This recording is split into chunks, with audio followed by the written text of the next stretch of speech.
Hello student, आज हम पढ़ेंगे स्टेट गवर्नमेंट के बारे में और ये चैप्टर नंबर 7 है आपका क्लास 10th।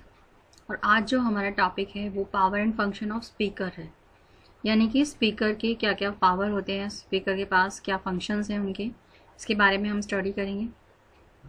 तो स्टार्ट करते हैं हम अपना टॉपिक। ये कुछ पावर्स दे रखे हैं, स्पीकर के पास क्या क्या पावर होती है। तो सबसे पहले जो पावर होती है स्पीकर के पास वो होती है कि वो मीटिंग को बुला सकता है लेजिस्लेटिव असेंबली की, या वो ही मीटिंग को बुलाता है and conduct the proceeding the house, और साथ में मीटिंग को आगे बढ़ाने का काम भी स्पीकर ही करता है। सेकेंड जो पावर है his or her main responsibility, उसकी जो मेन रिस्पॉन्सिबिलिटी है कि वो लॉ एंड ऑर्डर कायम करके रखे, मेंटेन करके रखे हाउस के अंदर। एंड वो अगर कोई फॉलो नहीं करता है लॉ एंड ऑर्डर को तो वो उसके खिलाफ एक्शन भी ले सकता है। तो he or she can take appropriate action for this.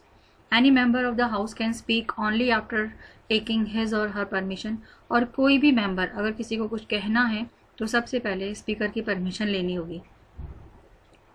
He or she can also remove such words from the proceeding of the house which he can feel to be unconstitutional और vulgar। अगर उसको ऐसा महसूस होता है, अगर speaker को ऐसा महसूस होता है कि कोई वर्ड्स ऐसे हैं जो कि अनकॉन्स्टिट्यूशनल हैं या बेकार के वर्ड हैं, फालतू के वर्ड्स हैं, इसको वल्गर कहा जाता है, बेकार शब्द हैं, तो उनको वो रिमूव भी कर सकता है हाउस से।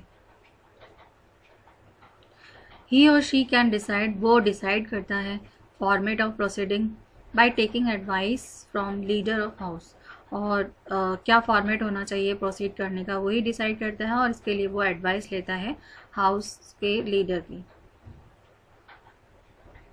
ही or she accept the questions to be voiced and reject them, और वो ही जैसे जो भी क्वेश्चन उठते हैं उनको वो आवाज़ भी दे सकता है और उनको हटा भी सकता है। इफ़ अगर उसको ऐसा महसूस हो कि जो क्वेश्चन पूछे जा रहे हैं वो अगर क्वेश्चन अनकॉन्स्टिट्यूशनल है तो वो उसको रिजेक्ट कर सकता है, और उसको लगता है कि हाँ ये क्वेश्चन इंपॉर्टेंट है तो उसको वो वॉइस दे सकता है।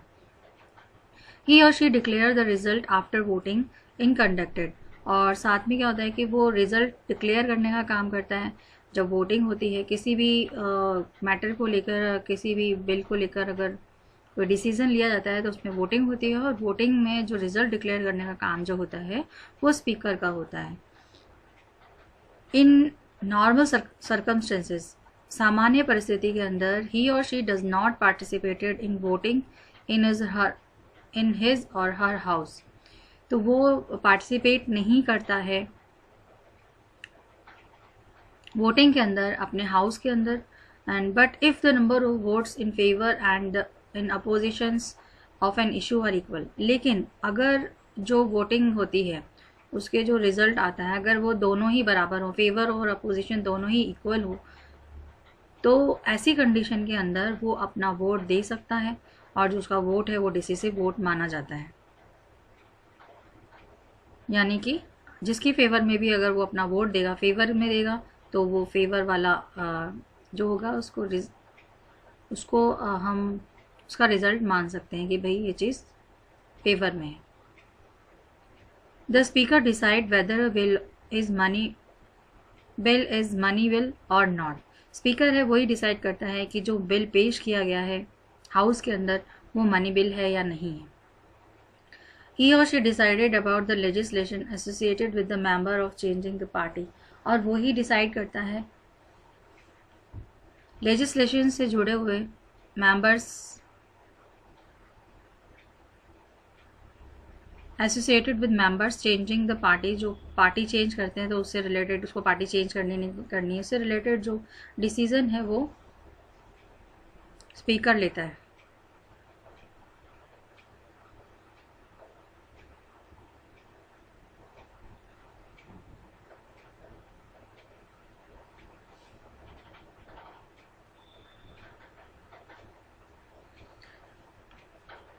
देन फिर आता है ऑल, जितने भी फंक्शंस हैं, all these functions are conducted by deputy speaker, और ये जितने भी फंक्शन जो स्पीकर के हैं वो डिप्टी स्पीकर कंडक्ट कर सकता है, उसको यूज़ कर सकता है इन एब्सेंस ऑफ स्पीकर, अगर स्पीकर ना हो तो। तो यानी कि स्पीकर की अनुपस्थिति के अंदर ये जो जितने भी फंक्शन हैं वो डिप्टी स्पीकर के फंक्शंस बन जाते हैं। देन अब हम पढ़ेंगे फॉर्मेशन ऑफ लेजिस्लेटिव काउंसिल। तो इसमें हम पढ़ेंगे कि कैसे लेजिस्लेटिव काउंसिल बनती है।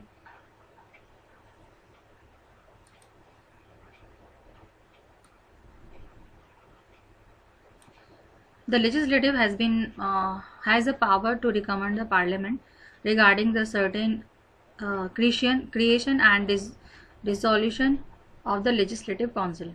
Legislative assembly के पास ये पावर होती है कि पार्लियामेंट के अंदर वो लेजिस्लेटिव काउंसिल को बनाए या उसको डिसॉल्व करे या उसको भंग करे।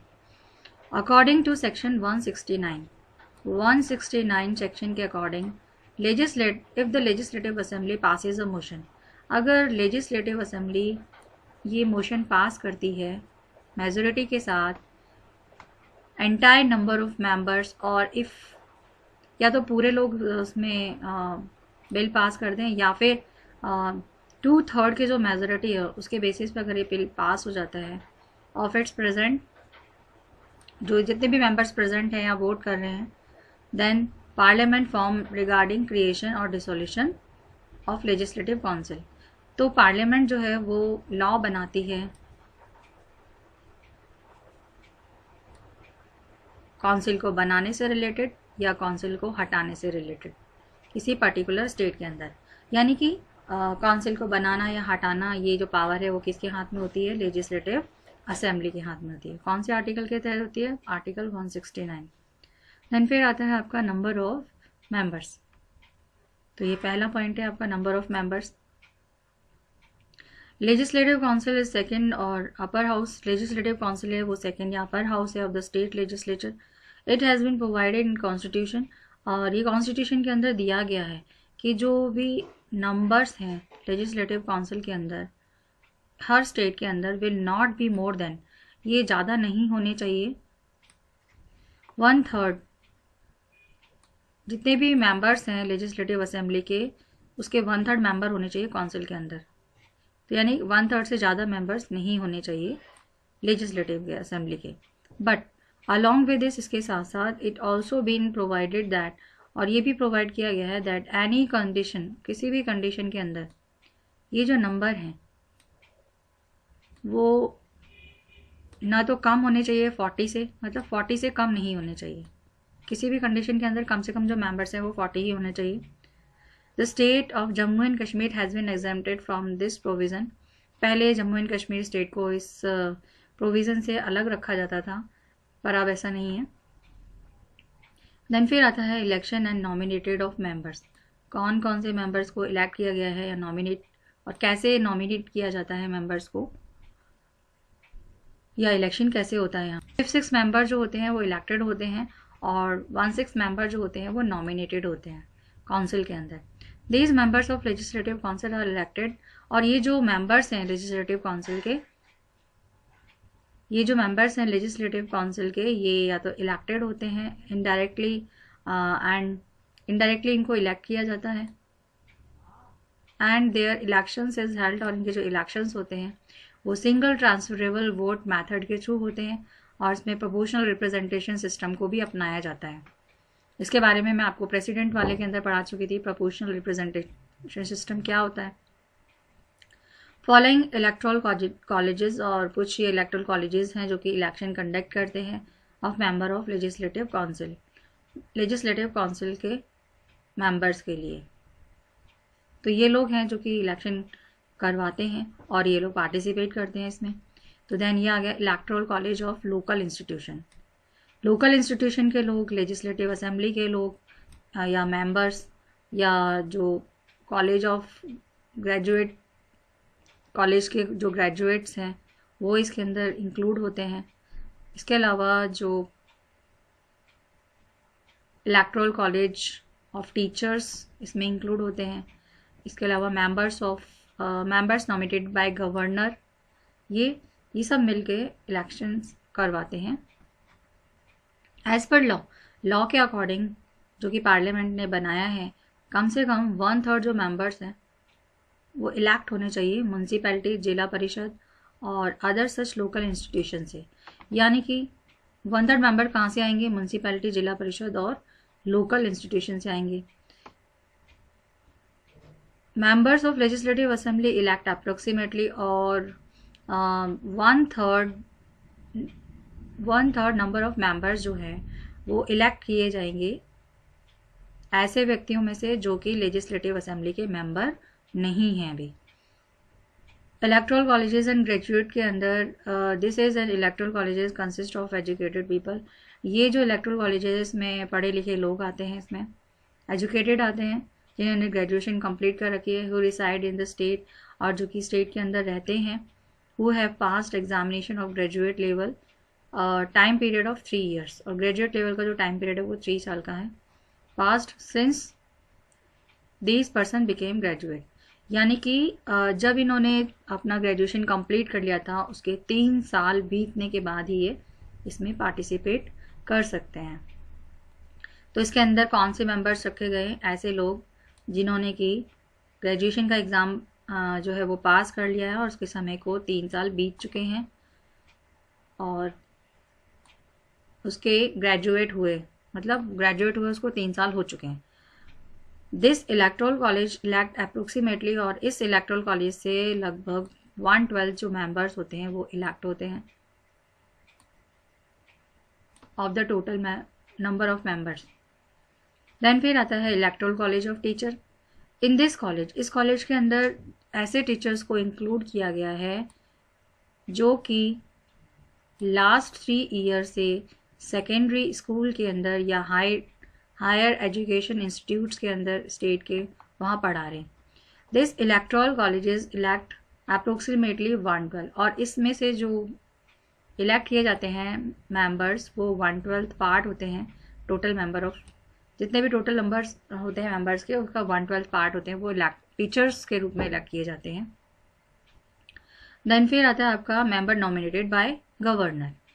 तो मेंबर नॉमिनेटेड बाय गवर्नर यानी कि जिसे गवर्नर अपॉइंट करता है या नॉमिनेट करता है, चुनता है, तो ऐसे जो मेंबर्स होते हैं वो 1/6 होते हैं। यानी कि आपने देखा कि 1/5/6 पार्ट जो है टोटल नंबर ऑफ मेंबर का वो इलेक्ट होता है जो भी ऊपर प्रोसेस दे रखा है उसमें से, और जो 1/6 पार्ट जो होता है टोटल मेंबर्स का वो जो बचा हुआ है उसको नॉमिनेट करने का काम गवर्नर करता है।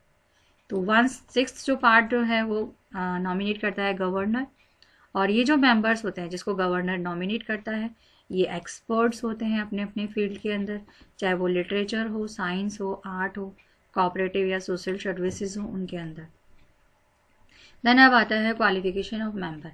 क्वालिफिकेशन ऑफ मेंबर्स यानी कि किसी को अगर लेजिस्लेटिव काउंसिल का अगर मेंबर बनना है तो उसके अंदर क्या क्वालिफिकेशन होनी चाहिए? तो इसकी जो क्वालिफिकेशन है वो सेम होती हैं लेजिस्लेटिव असेंबली के जैसे ही। The member of legislative council, membership of the legislative council, the same qualification are required for the membership of legislative assembly. legislative assembly के members के लिए जो qualification चाहिए होती है वही qualification council के members के लिए भी चाहिए होती है। केवल difference इतना है, तो आपको याद क्या करना है इसमें, केवल difference इतना है that for the membership of the legislative council the minimum age has been fixed 30 year। बस age का difference है इसके अंदर कि जो age है वो 30 year fix की गई है, जबकि असेंबली के अंदर 25 ईयर्स है। इसके अलावा apart from this elected person should be a voter. जो भी इलेक्टेड पर्सन है वो वोटर होना चाहिए from constituencies of the state legislative assembly. State legislative assembly की कॉन्स्टिट्यूएंसीज के अंदर वो एज अ वोटर होना चाहिए।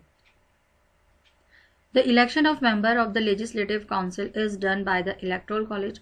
और जो इलेक्शन होते हैं लेजिस्लेटिव काउंसिल के अंदर वो इलेक्टोरल कॉलेजेस के थ्रू होते हैं on the basis of proportional single transferable vote के through. Apart from electoral colleges, college of legislative assembly, the other 3 electorals are appointed by parliament law. Electoral colleges legislative assembly के अलावा बाकी जो 3 electoral colleges हैं वो appoint होते हैं parliament law के थ्रू। देन फिर आता है टेन्योर। टेन्योर मीन्स होता है कार्यकाल। तो लेजिस्लेटिव काउंसिल जो होती है वो परमानेंट बॉडी होती है, लेकिन जो असेंबली होती है वो टेम्परेरी होती है। अगर हम देखें डिसोल्यूशन से रिलेटेड, तो point of view of dissolution, तो it can not be dissolve, इसको डिजॉल्व नहीं किया जा सकता है गवर्नर के थ्रू। इसका जो टेन्योर होता है वो 6 ईयर होता है, और जो टेन्योर ऑफ मेंबर्स, जो भी मेंबर्स हैं उनका जो टेन्योर होता है लेजिस्लेटिव असेंबली के अंदर वो 6 ईयर होता है। तो उसके बाद 6 साल बाद ये लोग रिटायर होते हैं आफ्टर 6 ईयर, और हर 2 साल बाद, 6 साल के बाद इनकी रिटायरमेंट स्टार्ट हो जाती है, और हर 2 साल में ये जो मेंबर्स हैं वो रिटायर होना स्टार्ट हो जाते हैं, और 1/3 मेंबर्स जो है वो रिटायर हो जाते हैं फ्रॉम देयर पोस्ट, अपनी पोस्ट से, और फिर नए इलेक्शंस होते हैं खाली सीटों के लिए, वेकेंट सीट्स के लिए। देन फिर आता है आपका ऑफिसर्स। ऑफिसर्स में कौन कौन इंक्लूड होते हैं? तो इलेक्टेड लेजिस्लेटिव काउंसिल इलेक्ट्स, जो लेजिस्लेटिव काउंसिल है वो इलेक्ट करता है चेयरमैन एंड डिप्टी चेयरमैन को। तो ये इनके 2 ऑफिसर्स होते हैं, chairman and deputy chairman, form amongst its member, और ये इन्हीं के मेंबर्स में से चुने जाते हैं। The legislative council also has power, और जो लेजिस्लेटिव काउंसिल है उसके पास ये पावर होती है कि वो रिमूव कर दे इनको इनकी पोस्ट से, चेयरमैन और डिप्टी चेयरमैन को अपनी पोस्ट से हटा सकते हैं लेजिस्लेटिव काउंसिल। तो अब हम पढ़ेंगे rights and powers of legislative council. Legislative councils की क्या पावर्स होते हैं, क्या अधिकार होते हैं? राइट्स मीन्स अधिकार होता है, और पावर्स मीन्स शक्तियां होती हैं।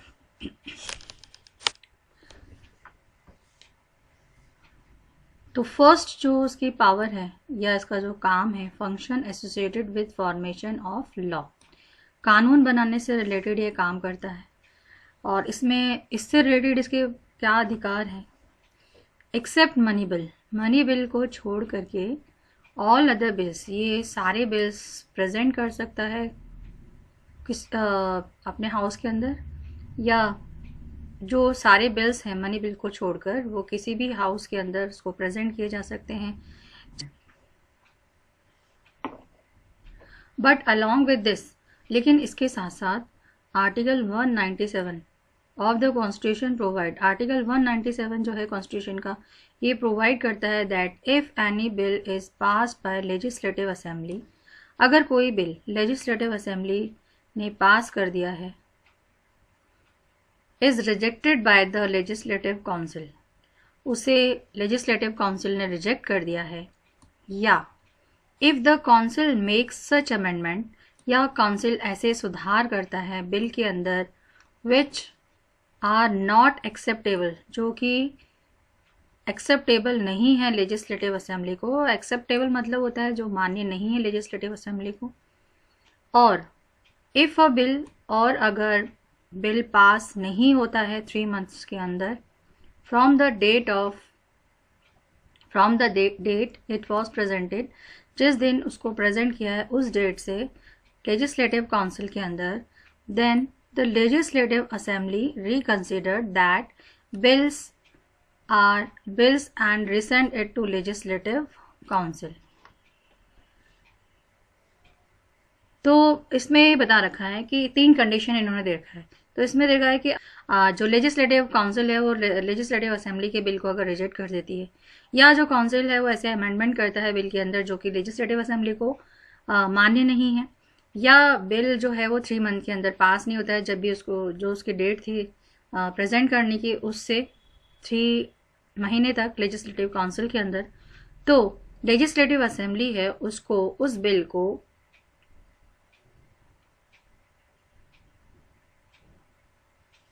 रिकंसीडर करने के लिए लेजिस्लेटिव काउंसिल के पास भेजती है।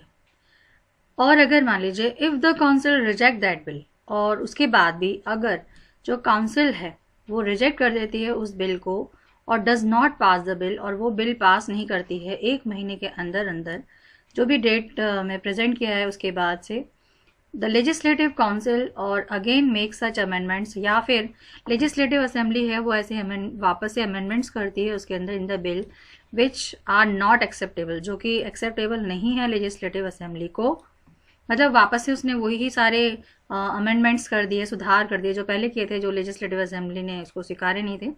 तो उसके बाद जो बिल होता है वो दोनों हाउस के अंदर पास माना जाता है।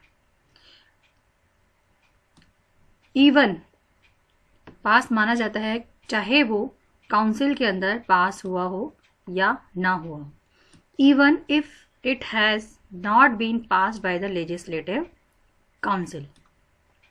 तो कहने का मतलब क्या हुआ कि इसके पास पावर ये एक बार तो ये लौटा सकता है, ठीक है, एक बार जवाब नहीं देगी, दोबारा अगर लेजिस्लेटिव असेंबली इनके पास भेजती है और फिर भी अगर लेजिस्लेटिव काउंसिल एग्री नहीं होता है उस बिल से और वो विद इन 1 मंथ के अंदर उसका कोई जवाब नहीं देता है, तो वो बिल लेजिस्लेटिव असेंबली के अंदर उस बिल को पास माना जाता है, चाहे भले ही वो बिल लेजिस्लेटिव काउंसिल ने पास किया हो या नहीं किया हो। इन दिस वे, इस प्रकार से जो लेजिस्लेटिव असेंबली है या लेजिस्लेटिव काउंसिल है can retain any ordinary bill for a period for 4 months, यानी कि वो 4 महीने तक तो उस बिल को पास होने से रोक सकती है। कैसे रोक सकती है? अभी आपने देखा था कि एक बार इन्होंने बिल भेजा असेंबली ने इसके पास, तो इसने उसमें अमेंडमेंट किए और वो असेंबली को पसंद नहीं आए, फिर उन्होंने दोबारा इनके पास भेजा तो इन्होंने उसका जवाब नहीं दिया 3 महीने तक। फिर उसके बाद दोबारा से वो बिल वापस गया इनके पास, काउंसिल के पास, तो फिर इन्होंने उसको रिजेक्ट कर दिया। रिजेक्ट इस तरह से कितना हो गया 4 मंथ, 1 मंथ के अंदर उनको जवाब देना होता है। तो अगर ये रिजेक्ट करते हैं तो भी वो बिल पास माना जाता है। तो जो बिल है वो केवल इनको लेजिस्लेटिव काउंसिल को दिखाने के लिए भेजा जाता है कि भाई ये बिल है, आप देख लो इसमें क्या क्या चेंजेस हैं, और चेंजेस अगर पसंद नहीं आए अगर असेंबली को काउंसिल के, तो वो उसको ऐड नहीं करती है और उस बिल को पास मान लिया जाता है। तो 4 महीने तक ये बिल को पास होने से रोक सकता है legislative council. The legislative council does not have the power to dissolve any bill, और लेजिस्लेटिव काउंसिल के पास ये पावर नहीं होती वो किसी भी बिल को डिसॉल्व कर दे। देन फिर आता है फंक्शन एसोसिएटेड विद एग्जीक्यूटिव। ये तो था लॉ बनाने से रिलेटेड, अब है फंक्शन, ऐसे काम जो कि एग्जीक्यूटिव से जुड़े हुए होते हैं या इससे रिलेटेड होते हैं। Members of legislative council can be member of council of minister. जो लेजिस्लेटिव काउंसिल का मेंबर है वो काउंसिल ऑफ मिनिस्टर का मेंबर भी हो सकता है। Member of legislative council can be member of council of ministers. तो ये समझ आया कि लेजिस्लेटिव काउंसिल का जो मेंबर है वो काउंसिल ऑफ मिनिस्टर का मेंबर भी हो सकता है। The legislative council can be establish, और जो लेजिस्लेटिव काउंसिल है इसको इस्टेब्लिश किया गया है कि वो काउंसिल ऑफ मिनिस्टर्स को कंट्रोल करे, इसीलिए इसको इस्टेब्लिश किया गया है। थ्रू किसके थ्रू ये कंट्रोल करेगी? क्वेश्चन आवर्स के थ्रू। तो क्वेश्चन आवर्स में ये क्वेश्चनिंग करती है काउंसिल ऑफ मिनिस्टर से, और इसके अलावा motion and through discussion and debate. तो मोशन भी होता है इसमें, डिस्कशन भी होता है, डिबेट भी होती है। तो यानी जो भी प्रक्रिया चल रही होती है वो चलती है इसके अंदर, और डिबेट भी होता है, डिस्कशन भी होता है, और काउंसिल ऑफ मिनिस्टर्स होते हैं वो क्वेश्चनिंग करते हैं काउंसिल ऑफ मिनिस्टर से।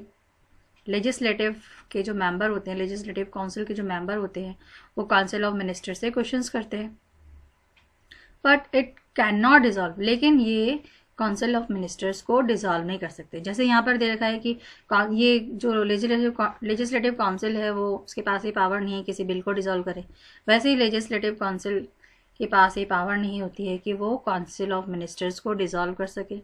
This task can be done only by the legislative assembly. Council of ministers को डिजॉल्व करने का जो काम होता है, इसको भंग करने का जो काम होता है, वो केवल लेजिस्लेटिव असेंबली के हाथ में ही होता है और इसको कोई नहीं भंग कर सकता। तो ये तो था इसका एग्जीक्यूटिव से रिलेटेड पावर। देन फिर आता है function associated with finance. Finance से रिलेटेड इसके क्या काम है? This has been clearly mention in the constitution. Constitution के अंदर ये क्लियरली दिया गया है कि जो मनी बिल है वो केवल लेजिस्लेटिव असेंबली के अंदर ही प्रेजेंट किया जाएगा and not in legislative council. Legislative council के अंदर प्रेजेंट नहीं किया जाएगा, केवल लेजिस्लेटिव असेंबली के अंदर ही इसको पेश किया जाएगा।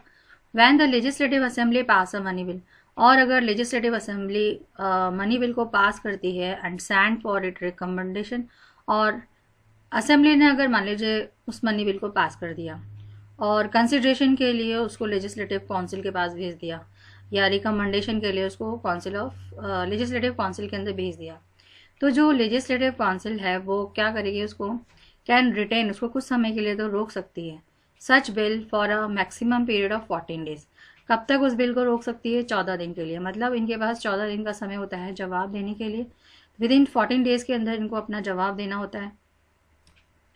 If it does not return this bill, अगर मान लीजिए वो ये 14 डेज के अंदर जो रिकन्सिडर करने के लिए इनको दिया गया है, अगर वो 14 डेज के अंदर उस बिल को वापस नहीं करते हैं तो वो जो बिल है वो अपने आप से पास माना जाएगा, चाहे वो काउंसिल ने पास किया हो चाहे ना किया हो। तो if it does not return this bill after the reconsidering within 14 days then this bill is assumed to be pass by both houses. तो दोनों हाउसेस के अंदर इसको पास माना जाएगा। In the way it was pass, और इस तरीके से जो लेजिस्लेटिव असेंबली है वो इस बिल को पास कर देगी। कहने का मतलब क्या हुआ कि इनके पास फाइनेंशियल पावर नहीं होती है। देन अब हम पढ़ेंगे functions, power and functions of the state legislature and state legislative assembly. तो अभी आपने काउंसिल के पावर्स पढ़े थे, अब हम पढ़ेंगे असेंबली के पावर्स। तो powers and function of the state legislature, इसको स्टेट लेजिस्लेचर बोलते हैं या लेजिस्लेटिव असेंबली भी कहा जाता है इसको स्टेट की। State legislature is executives of the state. जो स्टेट लेजिस्लेचर होते हैं वो एग्जीक्यूटिव होते हैं स्टेट के। And constitution has provided several powers, और जो कॉन्स्टिट्यूशन है उसने बहुत सारी पावर्स को प्रोवाइड किया होता है स्टेट लेजिस्लेचर को। वी कैन स्टडी, और इनकी जो पावर है हम नीचे पढ़ेंगे कौन कौन सी पावर होती है। तो फर्स्ट पावर जो है इसकी लेजिस्लेटिव पावर है। लेजिस्लेटिव पावर के अंदर जो स्टेट लेजिस्लेचर होता है इसके पास पावर होती है कि वो कानून बना सके किसी भी सब्जेक्ट पर, सारे सब्जेक्ट पर ये कानून बना सकता है। तो स्टेट लेजिस्लेचर की सबसे पहली जो पावर है कि ये आमतौर पर, यूजुअली मतलब होता है आमतौर पर, हर टाइप के लॉ बना सकता है, हर सब्जेक्ट पे लॉ बना सकता है कि कोई भी सब्जेक्ट हो, चाहे वो यूनियन लिस्ट से बिलोंग करता हो, चाहे वो स्टेट लिस्ट से बिलोंग करता हो या कॉन्करेंट लिस्ट से बिलोंग करता हो, उस पर ये लॉ बना सकता है।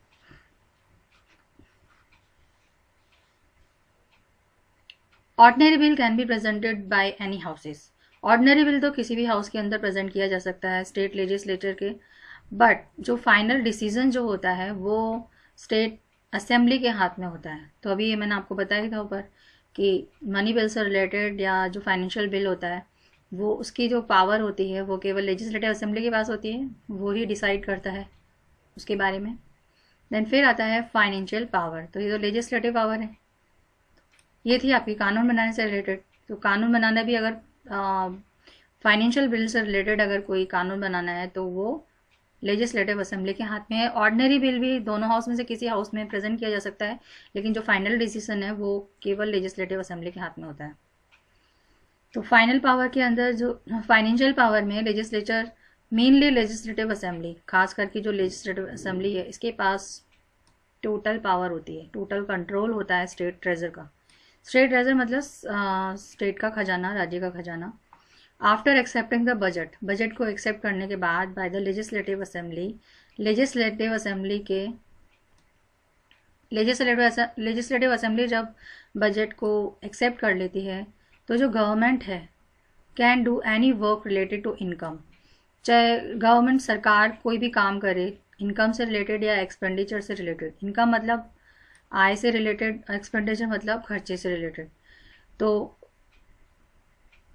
ये गवर्नमेंट कब काम कर सकती है इनकम और एक्सपेंडिचर से रिलेटेड? जब असेंबली बजट को एक्सेप्ट कर लेगी, तब तक गवर्नमेंट उसमें से एक पैसा ना निकाल सकती है और ना डाल सकती है। After passing the investment bill, और इन्वेस्टमेंट बिल के पास करने के बाद जो लेजिस्लेचर के थ्रू पास हुआ है कि भाई कितना इन्वेस्टमेंट बिल, कितना इन्वेस्ट करना है, तो ये जो बिल है ये लेजिस्लेचर ने जब पास कर दिया तब गवर्नमेंट कैन विड्रॉ। तभी जो गवर्नमेंट है, सरकार है, वो उसमें से पैसे निकाल सकती है, खजाने में से पैसे निकाल सकती है खर्चे के लिए, और उससे पहले ये पैसा यूज़ नहीं कर सकती है बिना लेजिस्लेटिव असेंबली की मर्जी के। देन फिर आता है आपका एडमिनिस्ट्रेटिव पावर। एडमिनिस्ट्रेटिव पावर यानी कि प्रशासन चलाने से रिलेटेड पावर होती है, administrative power. As the constitution, क्योंकि जो कॉन्स्टिट्यूशन है उसने क्योंकि हमारा जो संविधान है वो पार्लियामेंट्री फॉर्म ऑफ गवर्नमेंट को प्रोवाइड करता है।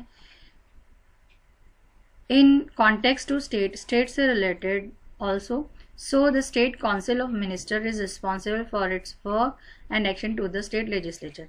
तो इसीलिए जो स्टेट काउंसिल होता है, जो स्टेट काउंसिल के जो मिनिस्टर्स होते हैं वो रिस्पॉन्सिबल होते हैं उनके काम और एक्शन के प्रति स्टेट लेजिस्लेचर के लिए। मतलब रिस्पॉन्सिबल होते हैं, मतलब ये स्टेट काउंसिल के मिनिस्टर अगर कोई भी काम करते हैं या कोई भी एक्शन लेते हैं तो उसका जवाब उनको स्टेट लेजिस्लेचर को देना होता है।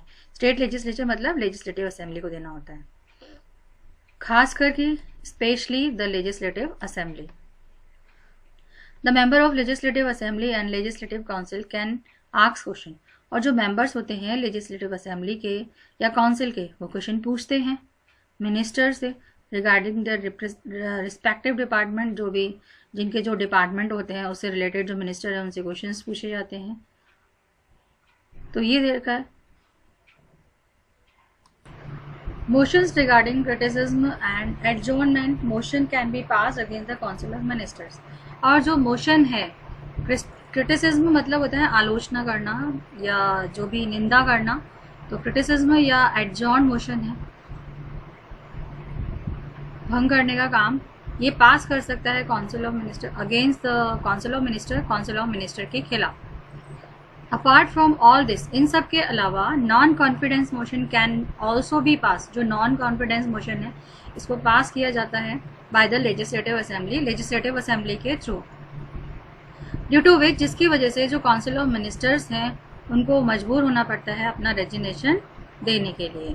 सबमिट इट्स रेजिग्नेशन मतलब होता है रिजाइन करना अपनी पोस्ट से, अपनी पोस्ट को छोड़ना। तो उसको काउंसिल ऑफ मिनिस्टर वो मजबूर हो जाते हैं अपनी पोस्ट को छोड़ने के लिए। अगर लेजिस्लेटिव असेंबली ने अगर कोई ऐसा नो कॉन्फिडेंस मोशन पास कर दिया है लेजिस्लेटिव असेंबली के मेंबर्स के खिलाफ, तो उनको अपनी जगह काउंसिल ऑफ मिनिस्टर्स के खिलाफ, तो उनको अपनी जगह छोड़नी पड़ती है। तो काउंसिल ऑफ मिनिस्टर को हटाने से रिलेटेड जो पावर है वो किसके पास है? लेजिस्लेटिव असेंबली के पास है, लेजिस्लेटिव काउंसिल के पास नहीं है। लेजिस्लेटिव काउंसिल केवल क्वेश्चनिंग कर सकती है, लेकिन हटाने का काम जो है ये नॉन कॉन्फिडेंस मोशन को पास करके लेजिस्लेटिव असेंबली के अंदर और काउंसिल ऑफ मिनिस्टर को हटाया जा सकता है। तो ये तो था आपका एडमिनिस्ट्रेटिव पावर से रिलेटेड। देन फिर आता है आपका power making amendment in the constitution. Constitution के अंदर सुधार करने से रिलेटेड या कॉन्स्टिट्यूशन के अंदर चेंज करने से रिलेटेड जो पावर होती है वो असेंबली के पास होती है। सर्टेन सेक्शंस, बहुत सारे कुछ ऐसे सेक्शंस हैं हमारे कॉन्स्टिट्यूशन के अंदर are such which can be amended, जो केवल मोशन पास होने के बाद ही इसको चेंज किया जाता है। और जो मोशन पास होता है वो पार्लियामेंट के अंदर होता है, तो स्पेशल मेजोरिटी, जिसमें स्पेशल मेजोरिटी देखी जाती है। एंड आर ऑल्सो पास्ड, और उसको पास होना होता है स्टेट लेजिस्लेचर के अंदर। पहले पार्लियामेंट के अंदर पास होगा, उसके बाद इसको स्टेट लेजिस्लेचर के अंदर पास होना चाहिए। और कम से कम half of the existing state, जितने भी स्टेट के अंदर लेजिस्लेचर के अंदर मेंबर्स हैं उनके आधे कम से कम उसको पास करना चाहिए। The state legislature are not allowed, जो स्टेट लेजिस्लेचर है वो अलाउड नहीं करते हैं to recommended for amendment in the constitution. They can only accept or reject, मतलब इनको स्टेट लेजिस्लेचर को ये परमिशन नहीं होती है कि वो रिकमेंड करें, कोई अपनी तरफ से कोई सुझाव दें अमेंडमेंट के लिए कॉन्स्टिट्यूशन के अंदर। केवल इनके पास ये अधिकार होता है कि वो जो भी उनके पास पार्लियामेंट से आया है बिल, जो भी आया है उनके पास चेंज करने से रिलेटेड, तो उसको वो एक्सेप्ट कर सकते हैं या रिजेक्ट कर सकते हैं, बस। इसके अलावा इनके पास और कोई पावर नहीं होती है। तो ये तो था लेजिस्लेटिव असेंबली की पावर के बाद कि वो केवल जो प्रपोजल है उसको एक्सेप्ट कर सकती है या उसको रिजेक्ट कर सकती है, अमेंडमेंट नहीं कर सकती उसके अंदर, और ना ही उसको सुझाव दे सकती है अमेंडमेंट करने के लिए। देन फिर आता है आपका fifth, power associated with election. ऐसी पावर जो कि इलेक्शन से रिलेटेड जुड़ी हुई है, ऑल द इलेक्टेड मेंबर, जितने भी इलेक्टेड मेंबर हैं स्टेट लेजिस्लेचर के, वो पार्टिसिपेट करते हैं इलेक्शन ऑफ प्रेसिडेंट के इलेक्शन के अंदर, एंड मेंबर ऑफ राज्यसभा या राज्यसभा के मेंबर के इलेक्शन के अंदर। ये जितने भी स्टेट लेजिस्लेचर के मेंबर्स होते हैं वो पार्टिसिपेट करते हैं, चाहे वो प्रेसिडेंट का इलेक्शन हो, चाहे वो राज्यसभा के मेंबर का इलेक्शन हो। तो इनके पास इलेक्शन से रिलेटेड पावर भी है। अब आता है आपका formation and legislative council and it's present position. इसके बारे में हम नेक्स्ट वीडियो के अंदर पढ़ेंगे। तो जब तक आज जो मैंने आपको पढ़ा है लेजिस्लेटिव असेंबली की पावर्स के बारे में मैंने आपको पता है, वो आपको पढ़ना है, और लेजिस्लेटिव काउंसिल्स के क्या राइट्स एंड पावर्स हैं उसके बारे में पढ़ा है, उसको पढ़ना है आपको। और आपको पता है कि फॉर्मेशन कैसे होता है लेजिस्लेटिव काउंसिल का, उसको पढ़ना है। और साथ में मैंने आपको बताया था कि फंक्शन, पावर एंड फंक्शन क्या है स्पीकर के, उसको आपको पढ़ना है। तो कौन कौन से फंक्शंस हैं। Okay, bye, have a nice day.